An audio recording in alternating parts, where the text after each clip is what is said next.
बिस्मिल्लाहिर्रहमानिर्रहीम। Dear students, अस्सलामु अलैकुम वरहमतुल्लाहि वबरकातुहू। उम्मीद है आप सब खैरियत से होंगे। अल्लाह ताला आप सबको अपनी हिफ्ज़ व अमान में रखे। ये बेटा आज इंशाअल्लाह हम अपने लेसन नंबर 45 का आगाज़ करते हैं। ये बेटा लास्ट लेसन में हमने अल्हम्दुलिल्लाह अपनी 2.5 एक्सरसाइज कंप्लीट की थी और उसके बाद फिर हमने 2.6 आर्टिकल सिंथेटिक डिवीजन स्टार्ट किया था। सिंथेटिक डिवीजन की डेफिनेशन हमने डिस्कस की थी। उसके बाद सिंथेटिक डिवीजन मेथड हमने डिस्कस किया था एग्जाम्पल नंबर 1 में डिटेल के साथ। और आज हम 2.6.2 आर्टिकल से स्टार्ट करते हैं। Use synthetic division 2। Part A है फाइंड कोशेंट एंड रिमाइंडर और कंडीशन हमें क्या गिवन होगी, when a given polynomial to divide a linear polynomial. Synthetic division method हम यूज़ करेंगे, कोशेंट और रिमाइंडर फाइंड आउट करेंगे जब एक पॉलिनोमियल लीनियर पॉलिनोमियल से डिवाइड हो रही होगी। क्वेश्चन नंबर 1 में एक्सरसाइज 2.6 के क्वेश्चन नंबर 1 में जो हमें पार्ट्स गिवन हैं बेटा वो इस टाइप नंबर ए से रिलेटेड हैं। कंडीशन हमें उन क्वेश्चन में गिवन है, given a polynomial is divided by a linear polynomial. जी बेटा ये देखिए 2.6 exercise question number 1, use synthetic division to find the quotient and remainder when x square plus 7x minus 1 is divided by x plus 1। ठीक है बेटा, अब इस question number 1 के 3 पार्ट्स हैं और इन 3 पार्ट्स को सॉल्व करने का मेथड हमें टाइप नंबर 1 की एग्जाम्पल में गिवन है। ये एग्जाम्पल नंबर 2 में जो मेथड हमें गिवन है इस मेथड से हमने क्वेश्चन नंबर 1 के तीनों पार्ट्स को सॉल्व करना है। जी बेटा अब हम अपने क्वेश्चंस का सॉल्यूशन स्टार्ट करते हैं। जी बेटा क्वेश्चन नंबर 1 का पार्ट नंबर 1 हमें गिवन है x square plus 7x minus 1 is divided by x plus 1। Solution let करेंगे p of x x square plus 7x minus 1 और डिवाइज़र को जिसने डिवाइड करना है उसको हम लेट करेंगे q of x that is equal to x plus 1। q of x को हम 0 के इक्वल कंसीडर करेंगे और यहाँ से हम x की वैल्यू फाइंड आउट करेंगे जो कि हमारे पास क्या आई है -1। ठीक है जी, बाय सिंथेटिक डिवीजन। अब बेटा हमने क्या करना है, जो हमें पॉलिनोमियल गिवन है इस पॉलिनोमियल की टर्म्स के कोफिशिएंट्स हम अरेंज करके लिखेंगे। एक्स स्क्वायर का कोफिशिएंट 1, एक्स का कोफिशिएंट 7 और कांस्टेंट टर्म हमारे पास -1। जी बेटा एक हम वर्टिकल लाइन ड्रॉ करेंगे, एक हम हॉरिजॉन्टल लाइन ड्रॉ करेंगे और पहले हम क्या लिखेंगे, coefficients of the given polynomial. X square का कोफिशिएंट हमारे पास क्या है बेटा यहाँ पे 1, एक्स का कोफिशिएंट हमारे पास क्या है 7 और -1 कांस्टेंट टर्म। ठीक है बेटा, अब वर्टिकल लाइन की लेफ़्ट साइड पर हम लिखेंगे डिवाइज़र। हमारे पास क्या है -1 हम लिखेंगे। अब हम क्या करेंगे, जो फर्स्ट हमारे पास कोफिशिएंट है उसको हम as it is horizontal line के बिलो लिखेंगे। अब हम इस 1 को इस -1 से मल्टीप्लाई करेंगे और जो हमारे पास आंसर आएगा -1, इस -1 आंसर को हम लिखेंगे नेक्स्ट कोफिशिएंट के नीचे। इन दोनों को ऐड करेंगे +7 -1 हमारे पास आंसर आएगा 6 को बेटा फिर हम मल्टीप्लाई करेंगे -1 के साथ। -1 के साथ 6 को मल्टीप्लाई करेंगे हमारे पास आंसर आएगा -6 को हम नेक्स्ट टर्म के नीचे लिखेंगे। इनको ऐड करेंगे तो आंसर हमारे पास आ गया -7। अब हम यहाँ पे जो लास्ट हमारे पास रिज़ल्ट आएगा उसको हम वर्टिकल लाइन ड्रॉ करके बाकी टर्म से सेपरेट करेंगे क्योंकि ये हमारे पास क्या है, ये रिमाइंडर है। सिंथेटिक डिवीजन में लास्ट जो नंबर हमारे पास आया करेगा उसको हम क्या कहेंगे, remainder. So remainder is equal to -7 और रिमेनिंग जो हमारे पास रह जाएगा इसको हम कोशेंट लिखेंगे। और कोशेंट किस तरह हमने लिखना है, हमने एग्जाम्पल नंबर 1 जो की थी लास्ट लेसन में, हमने एग्जाम्पल नंबर 1 डिस्कस की थी डिटेल से। उसमें हमने सिंथेटिक मेथड को डिस्कस किया था, सिंथेटिक डिवीजन मेथड को। उसके लास्ट में क्वेश्चन लिखने का मेथड एक्सप्लेन किया गया है। क्या मेथड है, as the highest power of x in dividend. Dividend में बेटा हाईएस्ट पावर हमारे पास यहाँ पे क्या है, ये देखिए यहाँ पे हमारे पास डिविडेंड की हाईएस्ट पावर क्या है 2। जी, as the highest power of x in dividend is 4। ये एग्जाम्पल में जो हमें गिवन है उसकी हाईएस्ट पावर 4 है। Therefore the highest power of x in quotient. Quotient में हाईएस्ट पावर आप कहाँ से स्टार्ट करेंगे, जो हमें डिविडेंड गिवन होगा उसकी हाईएस्ट पावर में से 1 माइनस करेंगे। ये देखिए 4 - 1 3, तो क्वेश्चन हम कहाँ से लिखना शुरू करेंगे, क्यूब से। 5x³ जो हमारे पास रिमाइंडर बाकी बचेगा। इसी तरह अब यहाँ पे देखिए हमारे पास क्वेश्चन में क्या बचा है, क्वेश्चन में हमारे पास 1 और 6 बचा है। अब हम हाईएस्ट पावर हमारे पास पॉलिनोमियल की 2 है, तो 2 में से हम 1 माइनस करेंगे, तो हम स्टार्ट करेंगे इसको x और प्लस, और जो लास्ट टर्म होगी वो हमारी क्या होगी, कांस्टेंट टर्म हम उसको कंसीडर करेंगे। क्वेश्चन को लिखने का एक और मेथड है, वो मैं नेक्स्ट पार्ट में आपको बताता हूँ। एक और मेथड है, उसको भी हम डिस्कस कर लेते हैं जी। पार्ट नंबर 2 बेटा हमें गिवन है 4x³ minus 5x plus 15 is divided by x plus 3. After solution, we let p of x is equal to 4x³ minus 5x plus 15. जी बेटा, जब हम सिंथेटिक डिवीजन मेथड को डिस्कस कर रहे थे एग्जाम्पल नंबर 1 में हमने ये बात डिस्कस की थी कि आपने जो पॉलिनोमियल आपको गिवन है, मीन जो डिविडेंड है, उसकी टर्म्स को आपने कंप्लीट करके लिखना है। जो टर्म मिस होगी उसको आप जीरो कोफिशिएंट के साथ लिखेंगे। अब ये देखिए x³ है, degree of the given polynomial is 3, तो नंबर ऑफ टर्म्स कितनी होनी चाहिए, 4। अब यहाँ पे हमारे पास नंबर ऑफ टर्म्स कितनी है, 3। कौन सी टर्म मिस है यहाँ पे, x² वाली टर्म मिस है, तो हम p(x) को दोबारा इस फॉर्म में लिखते हैं 4x³ प्लस 0x²। x² वाली टर्म यहाँ पे मिस थी, उसको हमने जीरो कोफिशिएंट के साथ लिखा, 0 को x² से मल्टीप्लाई करेंगे, 0 ही हमारे पास आएगा। नेक्स्ट हमारे पास -5x as it is plus 15 as it is. ठीक है बेटा, ये बात अच्छी तरह समझ लीजिए कि सिंथेटिक डिवीजन करते वक्त जिस पॉलिनोमियल को आपने डिवाइड करना है, या दूसरे अल्फाज में जो हमारे पास डिविडेंड होगा, अगर उस डिविडेंड में बेटा कोई टर्म मिस है तो सबसे पहले आप जीरो कोफिशिएंट के साथ उस टर्म को कंप्लीट करेंगे। ठीक है, तो हमारे पास यहाँ पे x² वाली टर्म मिस थी, तो हमने उसको क्या किया, जीरो कोफिशिएंट के साथ लिखा, और जो डिवाइज़र होगा उसको हम d(x) की फॉर्म में लिख लेते हैं, d(x) equal to x plus 3। इसको हम कंसीडर करते हैं d(x) को equal to 0, d(x) is equal to 0, और यहाँ से बेटा हम कैलकुलेट करते हैं x की value. So x plus 3 is equal to 0, plus 3 को हम राइट साइड पे शिफ्ट करेंगे, तो x की वैल्यू हमारे पास यहाँ से क्या आ जाएगी, x इक्वल टू -3।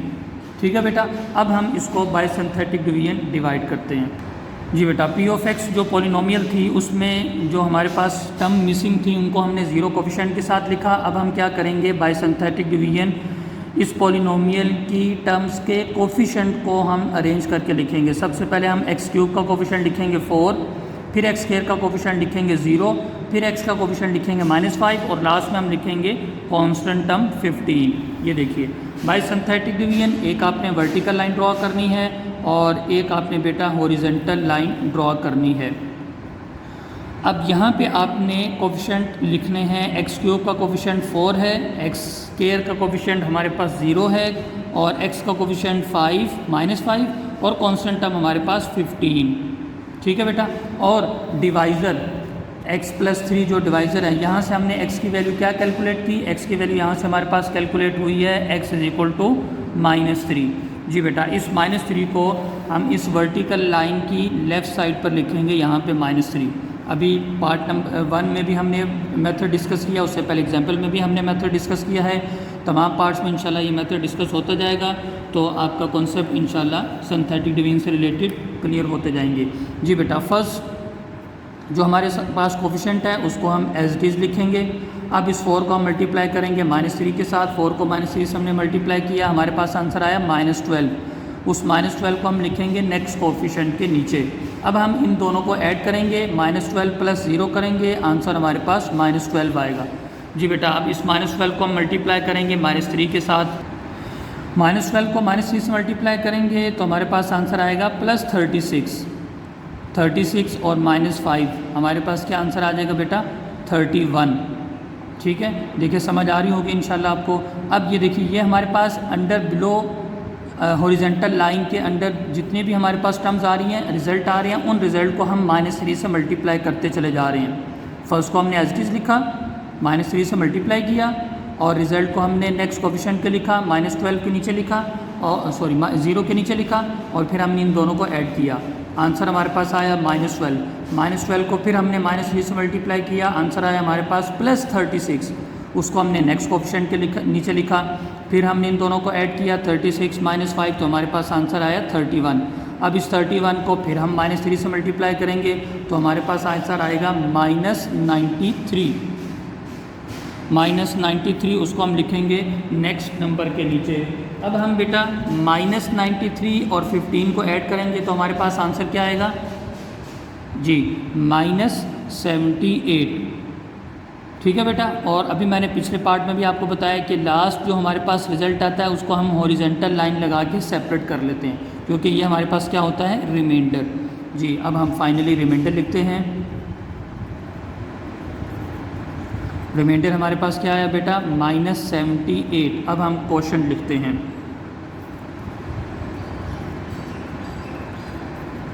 क्वोशंट लिखने के लिए एक और मेथड आपको बताता हूँ बेटा। आप इसको राइट साइड से स्टार्ट करें इन टर्म्स को। ये हमारे पास कांस्टेंट टर्म, कांस्टेंट के बाद ये हमारे पास एक्स वाली टर्म, उसके बाद ये हमारे पास एक्स स्क्वायर वाली टर्म। अगर हमारे पास नेक्स्ट टर्म भी है तो फिर यहाँ से हम स्टार्ट करेंगे constant x, x square, x cube, जितनी भी टर्म्स होंगी। ठीक है, तो अब हम इनको लिखते हैं 4x square minus 12x plus 31। So that is the required remainder and quotient of the given polynomials. ठीक है बेटा, बाय सिंथेटिक डिवीजन हमने रिमाइंडर और क्वोशंट फाइंड आउट किया। अब हम इसका पार्ट नंबर 3 सॉल्व करते हैं। जी बेटा, पार्ट नंबर 3 में हमें गिवन है x cube plus x square minus 3x plus 2। Polynomial हमें गिवन है और इसका डिवाइज़र हमें गिवन है x माइनस 2। सो हमने पॉलिनोमियल को कंसीडर किया p ऑफ x और डिवाइज़र को हम कंसीडर कर लेते हैं d of x is equal to x minus 2। Consider d of x is equal to 0। So x minus 2 is equal to 0। यहाँ से x की वैल्यू हमारे पास आ गई 2। ठीक है बेटा, बाय सिंथेटिक डिवीजन।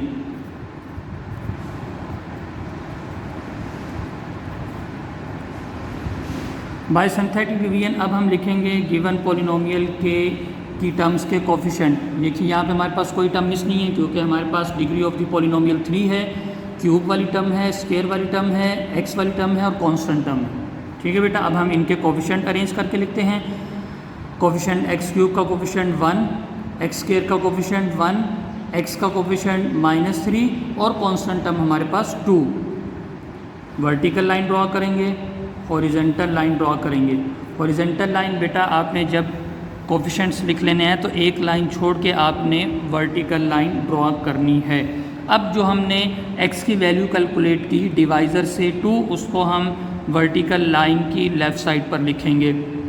जी बेटा, वही मेथड हम अप्लाई करेंगे। फर्स्ट कोफिशिएंट को हम एज इट इज़ लिखेंगे अंडर द हॉरिजॉन्टल लाइन। अब हम इस कोफिशिएंट को मल्टीप्लाई करेंगे x की वैल्यू 2 के साथ। 2 को 1 से मल्टीप्लाई करेंगे 2, हमारे पास आंसर आया 2। 2 को हम नेक्स्ट कोफिशिएंट के नीचे लिखेंगे। अब हम इन दोनों को करेंगे ऐड। 2 1 2 और 1 को ऐड करेंगे तो हमारे पास आंसर आएगा 3। 3 को फिर हम 2 से मल्टीप्लाई करेंगे, 2 3 6।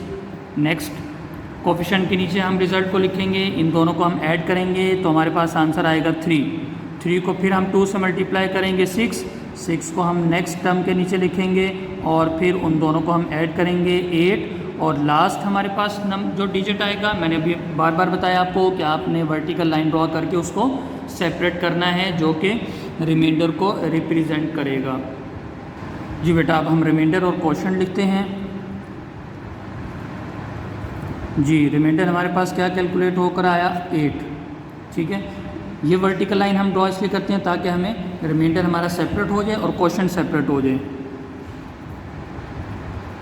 और क्वोशंट के बारे में अभी मैंने आपको बताया कि आपने राइट साइड से स्टार्ट करना है। कांस्टेंट टर्म होती है फर्स्ट कांस्टेंट टर्म, फिर उसके बाद एक्स वाली टर्म, फिर उसके बाद एक्स स्क्वायर वाली टर्म।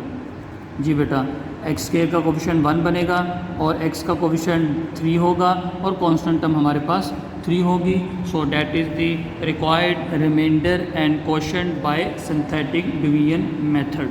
ठीक है बेटा, अब हम क्वेश्चन नंबर 2 पे चलते हैं। जी बेटा, क्वेश्चन नंबर 2 हमें गिवन है find the value of h using synthetic division if. Part number 1, 3 is the zero of the polynomial 2x³ minus 3hx square plus 9। इसके बारे में बेटा हम टाइप नंबर बी में डिस्कस करते हैं। टाइप नंबर बी हमें गिवन है पेज नंबर 36 पे। जी बेटा, टाइप नंबर बी मैंने बताया जैसे आपको कि question number 1 type number A से related, question number 2 type number B से related, question number 3 type number 4 से रिलेटेड और अप टू सो ऑन। जी बेटा, अब हम टाइप नंबर बी ज़रा डिस्कस करते हैं। टाइप नंबर बी हमें गिवन है find the value of unknown if the zeros of a polynomial are given. अब हम ज़ीरोज़ ऑफ द पोलिनोमियल का क्या मतलब, इसको ज़रा हम बेटा डिस्कस करते हैं। एग्जाम्पल नंबर 3 हमें गिवन है using synthetic division find the value of h if the zero of polynomial p of x is equal to 3x square plus 4x minus 7h is 1. 1 is the zero of the polynomial. 1 is the zero of the polynomial का मतलब बेटा इस polynomial का एक root क्या है, 1 है। Zero of the polynomial का मतलब 1 is the root of the given polynomial। अब ये देखिए यहाँ से बात आपको समझ आएगी। Since 1 is the zero of the polynomial therefore remainder must be zero. ये आपको रूट गिवन है और अभी हम नेक्स्ट क्वेश्चन में भी हम सॉल्व करेंगे जहाँ पे आपको रूट्स गिवन होंगे। जब हम उस रूट से गिवन पोलिनोमियल को बेटा डिवाइड करेंगे तो रिमाइंडर हमारे पास लाजमी ज़ीरो आएगा। ठीक है बेटा जी। अब हम यहाँ पे इसको ज़ीरो कंसीडर करेंगे रिमाइंडर को, और ज़ीरो कंसीडर करके फिर हम यहाँ से h की वैल्यू कैलकुलेट करेंगे। ठीक है बेटा। अब यहाँ पे हम डिस्कस करते हैं क्वेश्चन नंबर 2 में 3 is the zero of the polynomial. आप इसको सिंथेटिक डिवीजन से बेटा डिवाइड करेंगे। Remainder must be equal to zero. 3 is the zero of the polynomial. बेटा 3 रूट है गिवन पोलिनोमियल का। जब आप 3 से इस पोलिनोमियल को डिवाइड करेंगे तो ये पोलिनोमियल कंप्लीट डिवाइड होगी और रिमाइंडर क्या आएगा, ज़ीरो। तो ये मतलब है 1 is the zero of the polynomial, it's mean 1 is the root of the given polynomial. अगर 1 गिवन पोलिनोमियल का रूट है तो remainder must be zero. -1 is the zero of the polynomial, mean -1 is the root of the polynomial. So -1 से जब आप इस polynomial को divide करेंगे तो remainder must be equal to zero. ठीक है बेटा। नेक्स्ट इंशाल्लाह हम इस क्वेश्चन नंबर 2 के तीनों पार्ट्स का सॉल्यूशन कैलकुलेट करेंगे। अब अपनी डायरी नोट कर लीजिए। कल इंशाल्लाह नेक्स्ट लेसन में हम अपना क्वेश्चन नंबर 2 स्टार्ट करेंगे। डायरी बेटा नोट कर लीजिए। जी बेटा, आज की डायरी आपकी exercise number 2.6 do question number 1 part number 1, 2, 3 तीनों पार्ट्स आपने इसके सॉल्व करने हैं। कल इंशाल्लाह हम अपना क्वेश्चन नंबर 2 स्टार्ट करेंगे। तब तक के लिए वालेकुम अस्सलाम व रहमतुल्लाहि व बरकातुहू।